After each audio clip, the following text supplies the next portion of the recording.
Değerli izləyicilər, bu günləri Astara rayonunun Artuba kəndində düyü sahəsinə gəlmişik. Gördüyünüz bu kadrlar da hamısı düyü sahəsidir. Bu günləri bir ağsaqqal var burada, bu sahənin sahibi. İndi deyəcək sizə bu düyünün əkilməyi, becərilməyi, biçilməyi necə olur. Bundan sonra da dəyirmana gedəcəyik, orada sizə bütün o prosesin hamısını deyəcəyik. Düzdür, indi biçmə prosesində biz olmayacağıq. Bəlkə də gələn o biçən vaxtı gəldi. Amma inşallah qismət olar, onları da çəkərik. Maşallah. Buyur dayı. Fəxrəddin Məhrəmov fermer. Ben buradan bütün bu çalışıp beceren zahmet alma salam verim ben.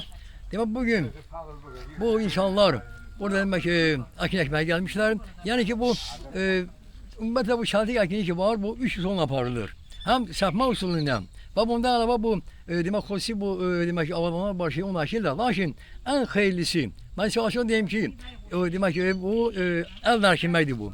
Yani el nakilende o demek o şitiller ki var onları bir yere bastıranda onlar bir tane ne diyorlar o köküne orada olan lazım olan gıda mallarını demek götürürler. Böyle ona göre de demek bizim bu demek ekliğimiz bu düğün mahsulü hem etri, iğne, tadına göre demek çok yüksek seviyededir. Ve bundan alaba bunun alıcı kabiliyeti artmış. Ve aynı zamanda bir teknik istifade edirik biz. Edirik. Mesela bunu tam hazırlamak için istifade olunur. Aslına bakanda bu demek ki çatık için optimal müddet May ayının 5'inden 25'ine kadardı bu.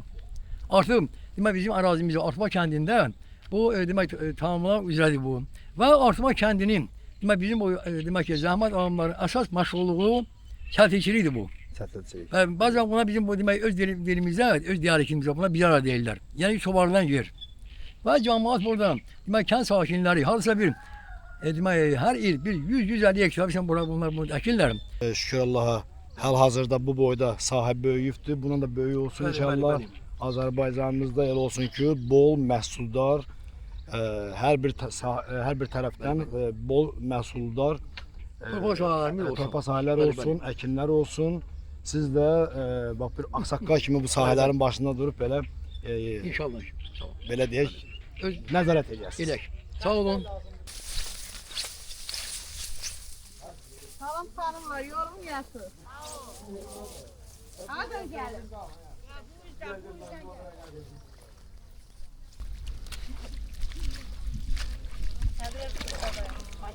Belə olur? Ha, belə olur.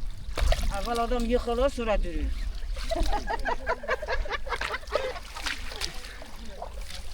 Götüründü bir belə. Can. Ək. Ay sağ ol. Sen de əkənmişsən ki.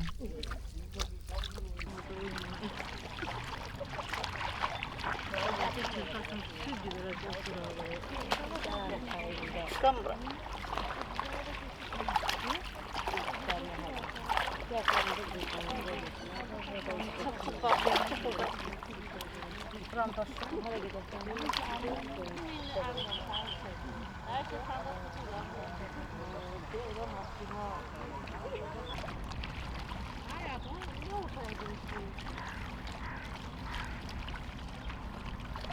Deməli, dəyərli izləyicilər, gəlirəm. Bizim əsas çəkilişimiz əsas kanalda gedir.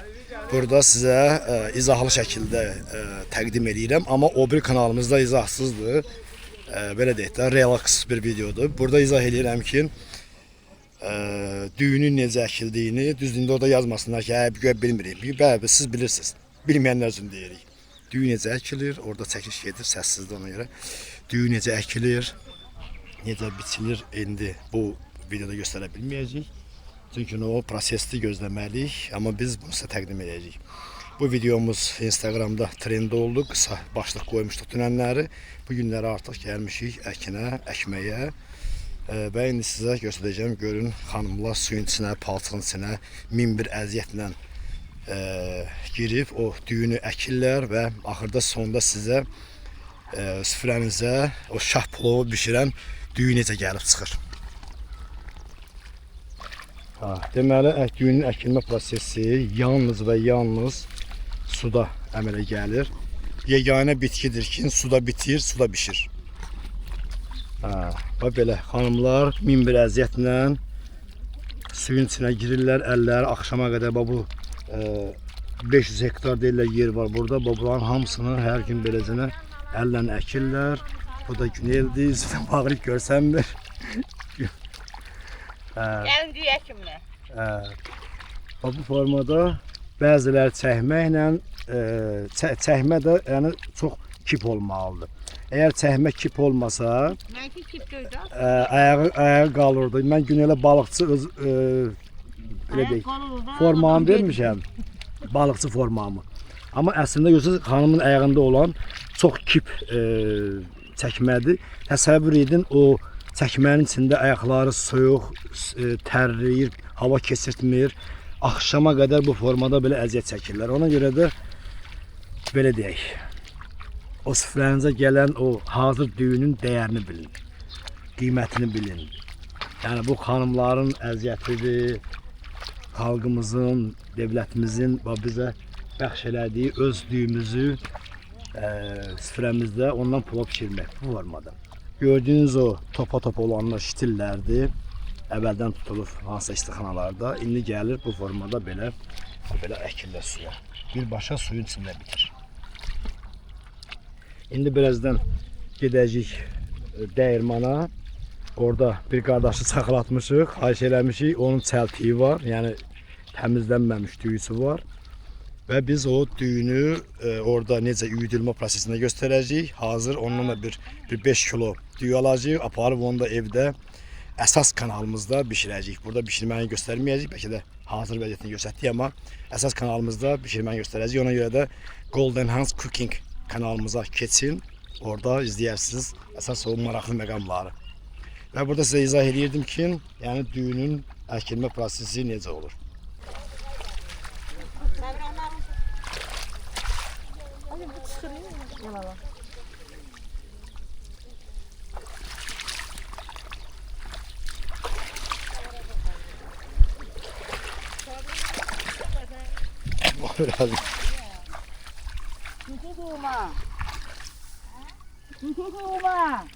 Çıxdı safa.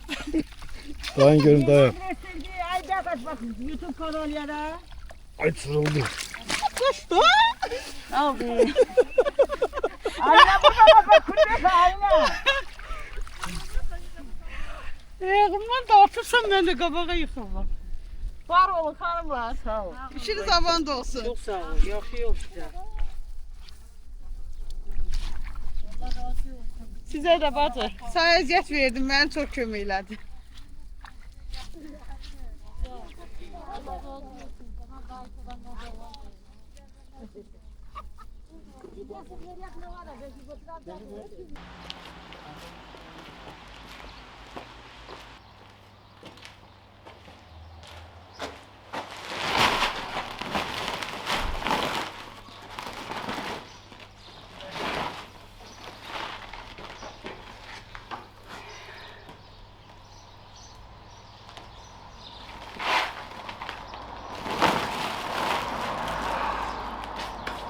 Deməli, dəyərli izləyicilər, indi də gəldik üyüdülmə zavoduna, sexinə. Çox çətin prosesdir.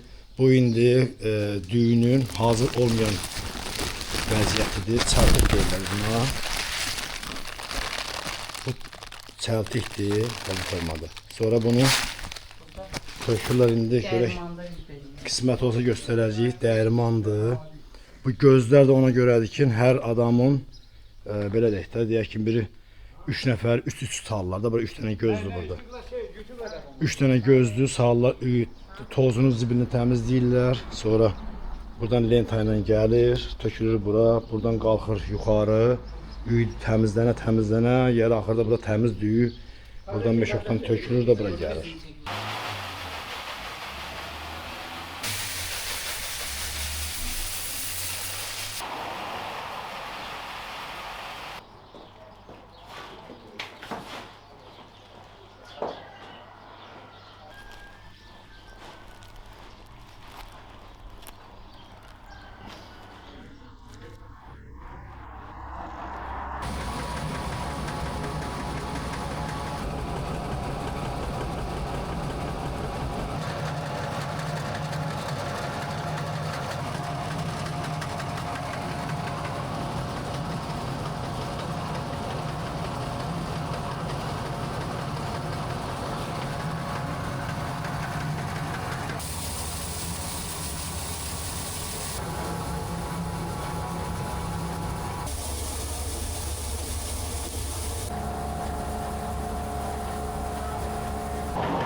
Sağ olun. Sağ ol. Allah razı olsun. Afiyet olsun.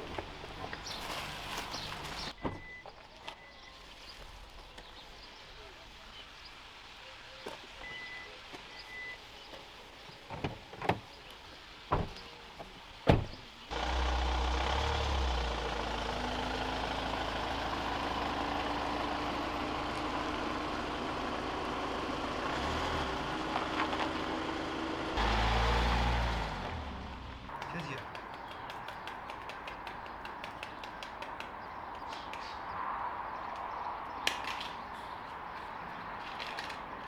Gittik gel. Gel. Gel koş. Gel. Şöyle. Tez gel. Gittik.